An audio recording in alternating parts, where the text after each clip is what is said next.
So we're at almost home where we're doing this CHGO Cubs takeover tonight.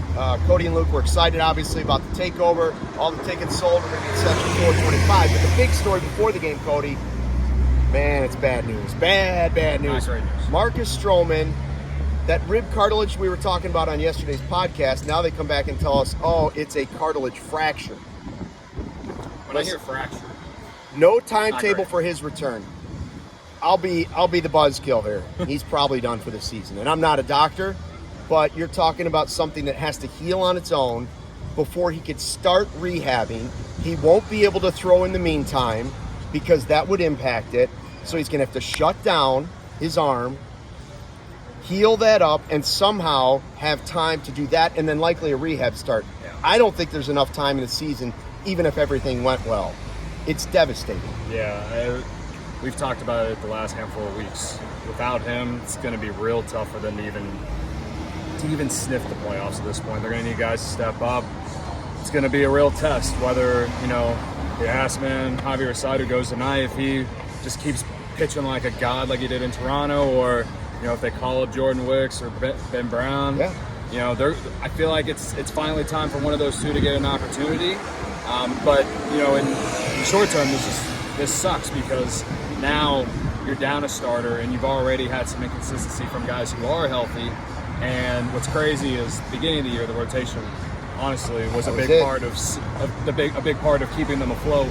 Now the second half of the season, it feels like it rolls in reverse. Like the offense has been much better, but the rotation has been very shaky these last 6 weeks or so. So it's going to be a real test again for some of these young dudes that are going to get an opportunity, I think. And even more pressure put on Justin Steele. You're right, though. It's not impossible. It's just so much harder now. They already had to gain ground on the Brewers or whoever you're chasing eventually for the wild card spot. But listen, you mentioned the rotation. It wasn't just the rotation. Stroman was he was in the running for Cy Young, and all of a sudden he goes to London, he gets a blister. He comes back.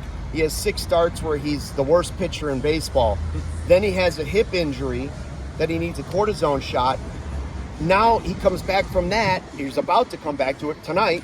And in the bullpen session before, he feels this. It's a fracture in his cartilage, in his rib. It's possible he never pitches again in a Cubs uniform. It's possible that he could go to free agency this year and say, you know what? Although I could opt into my deal with the Cubs, I still think I'm going to get more money because of how I pitched in the first half of the season. It is possible that we've seen the end of him. For me, when you talk about the season run, though, it's going to take something really special. It's going to take Assad being lights out the rest of the way. It's going to take somebody else, whether that's Drew Smyly, Hayden Wesneski, or Ben Brown, or even Cade Horton, finding lightning in a bottle for 7 weeks. Yeah, to me that's the thing. It's a lot.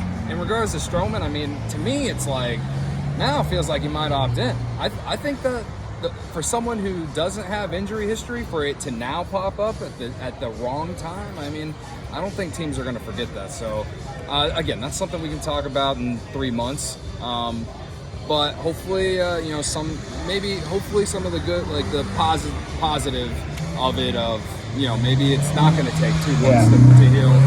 Again, we don't know, but yeah, it's a huge setback. This sucks. And, the Cubs, you can sit here and question if the Cubs should have bought or sold at the deadline now. But at the same time, they did the right thing. That's in hindsight now to look back and say, well, he's hurt. You could have got something for him. Of course, you can look back and say that afterwards, but let's be fair to the front office. At the time, they did what they thought was right for the franchise, and they still could make it. And if they did, boy, the experience that the young players would gain would be spectacular. Now, let's say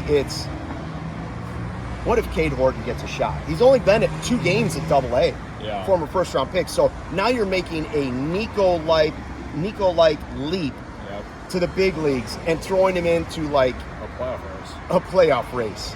I don't know if that's fair to a young pitcher. So maybe it's Ben Brown. And who's the other guy I'm thinking of? But he's Jordan Wicks. On the IL. Well, that's Ben Brown. Ben Brown's on the IL, but isn't Wicks hurt too? I don't think so.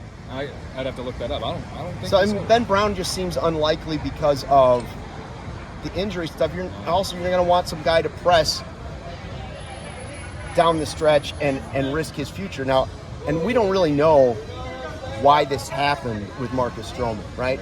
Fracture hip. Is it because he was overcompensating for the hip injury in his rehab trying to come back? I don't know. That seems pretty logical. I don't know how in a rehab start you would just fracture your cartilage, but I said 2 weeks ago that if I had to pick one player that would be the most important player for the Cubs to make the postseason, it was Stroman going back to pitching the way he was. I agree. So is this a uppercut to the chin? Uppercut to the chin. Absolutely. Now, will Drew Smiley go back in the rotation? Me personally, I hope not. I hope they give a young guy some opportunity here, because at least you get to see what a guy's made of in important games. As much as I'd rather see them ease their way in. But it's not Caleb Killian. No. Not after the way he just pitched in this last outing. I just don't believe bringing him back and doing that's right.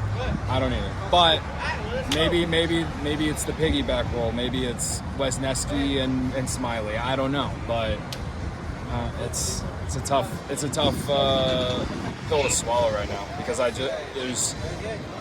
we talk about the depth in starting rotation all off season. We talk about it in season. I'm like, there's guys, but a lot of them are just unproven. You just don't know what you're going to get out of. So now, the most important part of the year, the Cubs are in this situation. You're right. There's nothing to really blame the front office for. Maybe they could have gone and got a veteran arm, whatever, to be in the rotation. Too late now. Out of depth.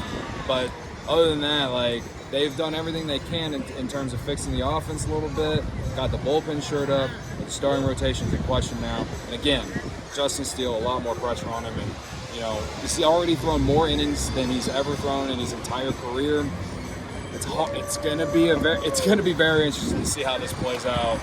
I think either way, as long as they stay in the race, it's a great experience for the team moving forward. Okay, so that's the end of the negativity and the bad news. We're here for the good vibes and maybe 10 out of 12 wins before they play the Brewers. That's what we're talking. We're across from our Obvious Shirts place. It is the summer of Mike Talkman, in case you didn't know. It is the summer of Mike It is the summer of the Palatine Pounder. We're here for the vibes. Hopefully we'll see some people at the game, right? Some fans? Yeah, we're 425, section 425 tonight. Until the next podcast, which we'll be doing tomorrow, off day podcast, and then we got more post game or possibly pre game coming up on Friday. Until then, fly the W.